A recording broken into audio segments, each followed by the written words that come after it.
देखिए, जो हमारा वॉशिंग मशीन होता है नॉर्मली कपड़ों को क्लीन करने का काम करता है, लेकिन क्या आपको ये पता है कि जैसे हम उसमें कपड़ा क्लीन करते हैं उसी तरह से मशीन की भी क्लीनिंग बहुत ही जरूरी होती है। नहीं ना? फिकर नॉट, चलिए मैं बताता हूँ क्लीन क्या करना है। सबसे पहले डिटर्जेंट ट्रे को आप लोगों को बाहर निकाल के क्लीन करना है। ब्लू बटन को टैप करके उसको बाहर निकाल लीजिए। आप लोग उसमें देखोगे तो बहुत ही ज्यादा गंदगी उसमें जमा रहती है। इसकी वजह से आपके कपड़ों का जो रिजल्ट है वो भी इतना अच्छा देखने को नहीं मिलता।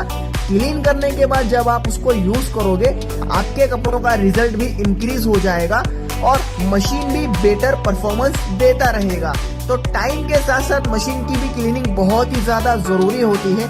तो यही था आज का हमारा छोटा सा वीडियो। मिलते हैं ऐसी ही एक और इंफॉर्मेटिव वीडियो के साथ। तब तक के लिए अल्लाह हाफिज, फिर मिलेंगे वापिस।